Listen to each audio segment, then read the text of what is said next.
సంవత్సరాల తరబడి ఎన్ని మందులు వాడినా మీ మోకాల నొప్పులు తగ్గట్లేదా? ప్రాణ పెయిన్ క్లినిక్ లో అత్యాధునిక చికిత్స. హాయ్ హలో నమస్తే, వెల్కమ్ టు సుమన్ టీవీ. ప్రస్తుతం మనతో ఉన్నారు బిజినెస్ అనలిస్ట్ నందూరి రవికుమార్ గారు. సార్తో మాట్లాడదాం.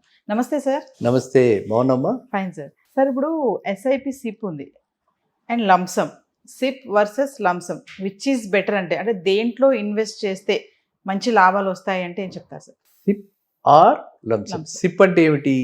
Systematic investment plan. ఏదో జీతంగాడు నెల నెల ₹1,00,000 వస్తాయి, 10,000 రూపాయలు సేవ్ చేసుకుంటున్నాడు అన్న వాళ్ళు ఆ 10,000 రూపాయలు ఇలా సిస్టమేటిక్గా ఎవ్రీ మంత్ శాలరీ నుంచి దీనిలో సేవ్ చేసుకుంటారు. అది సిప్. ఆ దానివల్ల ఏమవుతుంది, over a course of time ఒక 2 ఏళ్ళు 3 ఏళ్ళు 4 ఏళ్ళు పెట్టుకుంటే దానివల్ల కొంచెం మంచి రిటర్న్స్ వచ్చే అవకాశాలు ఉంటాయి. రిస్క్ మినిమైజ్ అవుతుంది. ఎందుకంటే ఇప్పుడు మనకి ఈ టైంలో పెడితే ఇంతకంటే ఇంకా పడదు. ఏంటి బేసిక్ ప్రిన్సిపల్ స్టాక్ మార్కెట్లో? బై లో సెల్ హై. అంటే బై లో, వెన్ ఇట్ ఈస్ ఎట్ లో price you should buy. Reverse చేస్తే లాస్ వస్తాం. సో కాబట్టి మన ప్రాఫిట్ రావాలంటే తక్కువ కొని ఎక్కువకి అమ్మాలి. అది ఫండమెంటల్ ప్రిన్సిపల్. కానీ ఏది తక్కువ, ఇంతకంటే ఇంకా తక్కువ కాదు, ఇంతకంటే ఇంకా పడదు అని మనం ఎలా చెప్పుకోగలం? ఎలా కనుక్కోగలం? అలాంటి టూల్ ఉందా? లేదు. దానికి ఏంటి, మన టెక్నికల్ గ్రాఫ్స్ ఉంటాయి, చార్ట్స్ ఉంటాయి. దాని మీద వెళ్ళి మనము ఒక ప్రాబబిలిటీ థియరీని బట్టి ఓకే ఇంతకంటే అశోక్ లైలాండ్ ₹170 కంటే పడదు. చెప్పుకున్నాం ఒకసారి అశోక్ లైలాండ్ గురించి, అందుకే గుర్తొచ్చింది. అశోక్ లైలాండ్ ₹170 కంటే పడదు అని మనము ఆ సపోర్ట్ లెవెల్ అక్కడ ఉంది, బాగుంది అని చెప్పి మనం అశోక్ లైలాండ్ కొని మళ్ళీ నెక్స్ట్ మంత్ కూడా అలా కొనుక్కుంటూ పడితే కనుక అదృష్టంగా భావించి కొనుక్కోవడం అనేది ఇండివిజువల్ స్టాక్స్. సిప్పు ఇదే విధంగా నెలకి 10,000 పెట్టుకుంటూ వెళ్తే ఆ సిప్పు ఎవరైతే ఫండ్ మేనేజర్ ఉంటాడో ఆ ఫండ్ మేనేజర్ స్టాక్స్లో ఆ ఐడెంటిఫైడ్ స్టాక్స్లో ఆయన పెట్టుకుని ఆయన మేనేజ్ చేసుకుంటూ పెడతాడు. అది సిస్టమేటిక్ ఇన్వెస్ట్మెంట్ ప్లాన్. కానీ లంసమ్ అన్నది మన దగ్గర ఇవాళ డబ్బులు ఉన్నాయి, పెట్టడానికి అవకాశం ఉంది. మార్కెట్ కండిషన్ చూస్తున్నాం. ఇప్పుడు మార్కెట్ కండిషన్ ఎలా ఉంది? పడింది కదా, పడింది. ఇప్పుడు మార్కెట్ కండిషన్ పడిపోయింది కాబట్టి ఇది ఒక అవకాశం. నా దగ్గర డబ్బులు ఉన్నాయి, ఒక అదృష్టంగా భావించి సపోజ్ నా దగ్గర 10 లక్షలు ఉన్నాయి, ఇవాళే కొనేయకూడదు. అంటే మండే నాడే కొనేయకూడదు. మండే నాడు మార్కెట్ కొంచెం డౌన్ అయినా కానీ మండే ఆ 10 లక్షల్లో ఒక 2.5 lakhs 25% wait. You have to wait. మళ్ళీ ట్యూస్డే నాడు మార్కెట్ డౌన్ అయిందా అప్ అయిందా చూసుకుని, మార్కెట్ మోరాల్లెస్ అప్ డౌన్ అవుతుంది చూసుకోవాలి. డౌన్ అవుతుంది అంటే ఆగాలి. ఇది ఇంకా పడుతుందేమో కొంచెం ఆగాలి. ఆగి వెన్స్డేకి పోస్ట్పోన్ చేయాలి.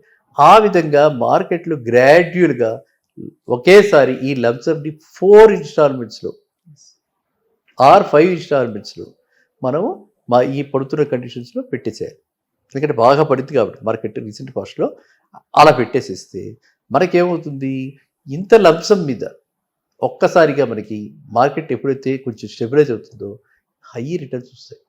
అందువల్ల మనిషి దగ్గర డబ్బు నుండి అవతల మార్కెట్ కండిషన్స్ ఇలా ఉంటే, అంటే ఆల్రెడీ తగ్గి ఉండి క్రాష్ అయ్యి ఉండి మార్కెట్ ఉంటే లంసంలో పెట్టాలి.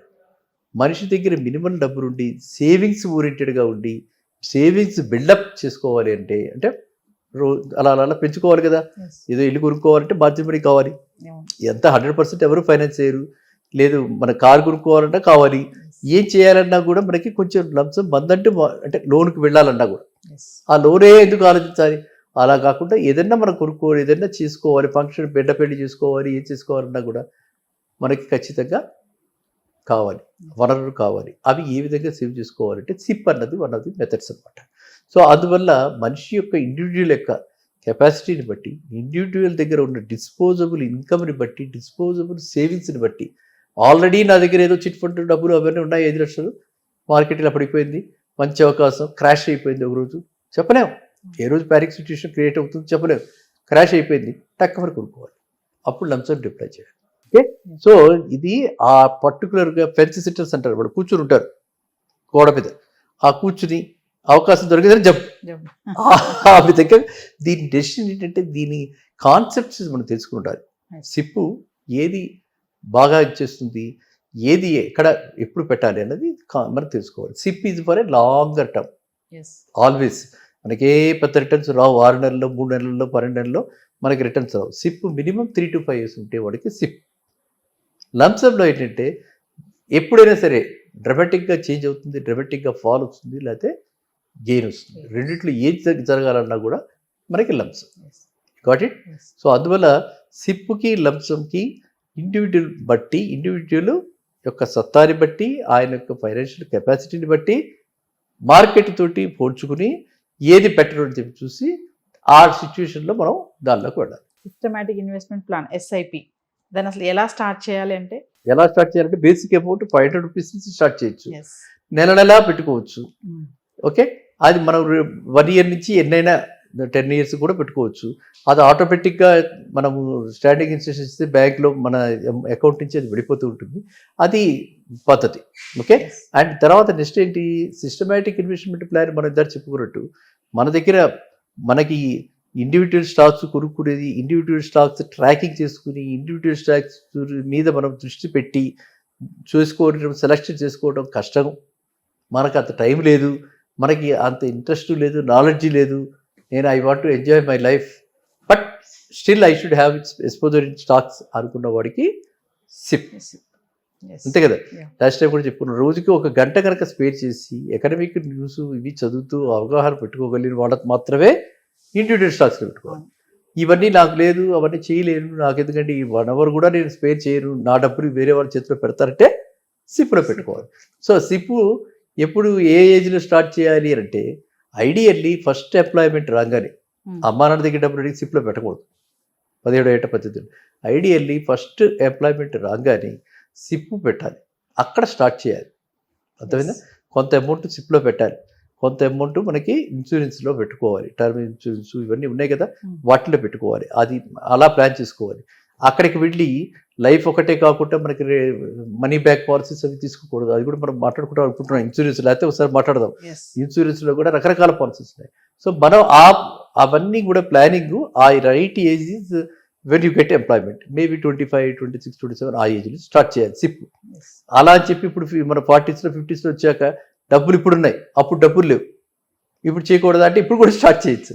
కానీ సిప్ చేసేది ఇప్పుడు మాత్రం ఒకటే, 3 ఏళ్ళు మనం మినిమం ఉంటే ఇప్పుడు మనకి ఏమవుతుందంటే ఫస్ట్ ఇయర్ ఉన్నటువంటి ఛార్జెస్ కంటే సెకండ్ ఇయర్ తక్కువ ఛార్జెస్, థర్డ్ ఇయర్కి ఇంకా తక్కువ ఛార్జెస్, ఫోర్త్ ఇయర్కి ఎగ్జిట్ ఛార్జెస్ అని ఉంటాయి. ఎగ్జిట్ ఛార్జెస్ ఏమి ఉండవు, అప్పుడు 0 అయిపోతాయి. కాబట్టి మనకి రిటర్న్స్ ఎక్కువ వచ్చే అవకాశం 3 years తర్వాత ఉంటుంది. Yes. కాబట్టి minimum planning 3 to above, Above. 3 నుంచి అబవ్. మళ్ళా మార్కెట్ ఎప్పుడైతే పీక్లో ఉంటుందో అప్పుడు ఎగ్జిట్ అవ్వాలి. Yes.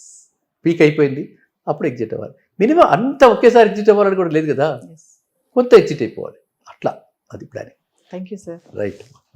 సుమన్ టీవీలో మీ పర్సనల్ అండ్ బిజినెస్ ప్రమోషన్స్ కోసం కింది నెంబర్కి కాంటాక్ట్ చేయండి.